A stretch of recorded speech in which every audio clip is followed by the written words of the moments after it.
saya Gusdiayu Putu Desi Sagita Dewi dari Prodi S1 Kebidanan dengan NIM 235100036 dari Stikes Yogyakarta. Di sini saya akan menjelaskan tentang siklus menstruasi. Sebelum saya menjelaskan tentang siklus menstruasi itu apa sih?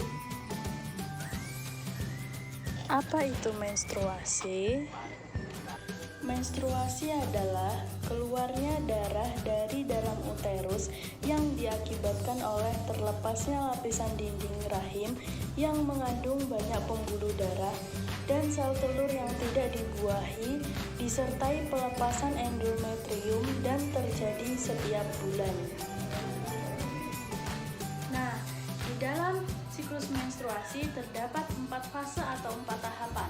Yang pertama ada pra-ovulasi, kedua ada ovulasi, ketiga ada pasca ovulasi, dan yang keempat ada menstruasi.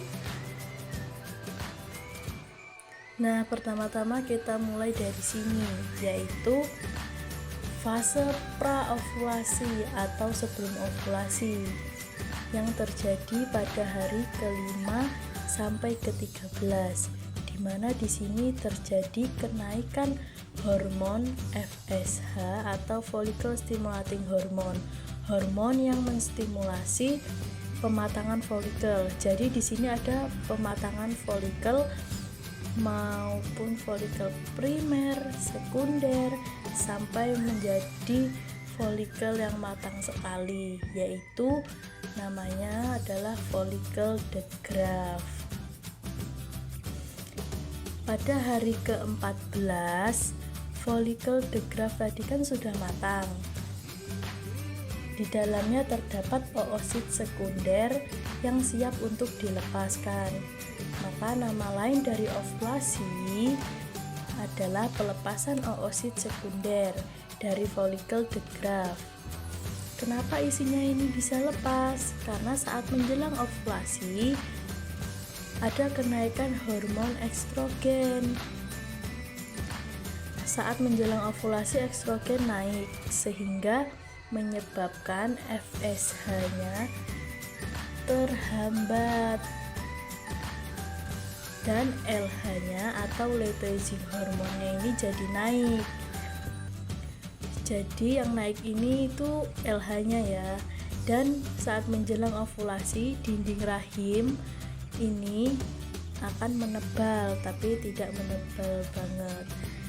Setelah oosit sekunder ini tadi keluar, dia akan bergerak menuju ke tuba Fallopi untuk melakukan fertilisasi.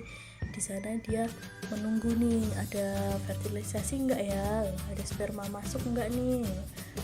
Nah, pada hari ke-15 sampai ke-28 ini kan isinya tadi sudah keluar, tinggal korpusnya ini. Korpus ini namanya yaitu corpus luteum.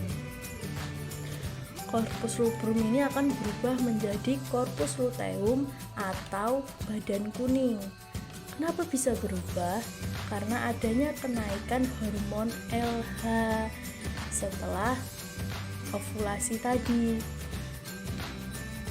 Saat ovulasi itu kan estrogennya pertamanya naik, lalu kemudian diikuti dengan FSH-nya turun dan LH-nya mulai naik. Gara-gara LH-nya ini tadi naik, corpus luteum bekas folikel de Graaff tadi itu berubah menjadi corpus luteum. Nah gitu ya, corpus luteum ini sifatnya itu merangsang pengeluaran hormon progesteron. Nah ini hormon progesteronnya naik. Fungsinya progesteronnya naik ini untuk menebalkan endometrium atau uterus. Kenapa ditebalkan? Karena nanti tiba-tiba udah fertilisasi, udah ada zigot masuk, kan nempelnya di dalam rahim nih, di dinding rahim, jadinya harus ditebalkan.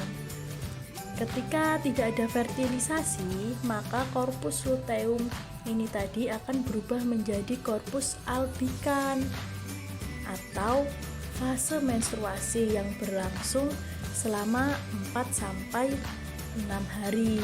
Sifat korpus albikan ini tidak merangsang progesteron dan estrogen. Lihat pada gambar ini kan, tidak ada kenaikan.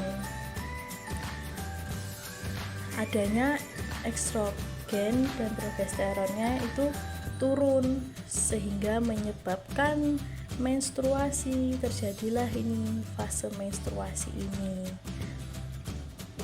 Nah, kenapa tadi menjadi albikan? Karena pada saat di sini tadi ini dia tidak ada fertilisasi. Jadi terjadilah fase menstruasi. Nah, kanan kiri ini fase menstruasi. Nah, itu tadi penjelasan 4 fase menstruasi, yaitu kan ada fase praovulasi, terus ada fase ovulasi yang di sini tadi, lalu pasca ovulasi, dan yang terakhir ada fase menstruasi, terdapat di kanan kiri ini tadi. Demikian penjelasan dari saya tentang siklus menstruasi. Semoga bisa berguna bagi kita semua. Sekian dari saya, terima kasih.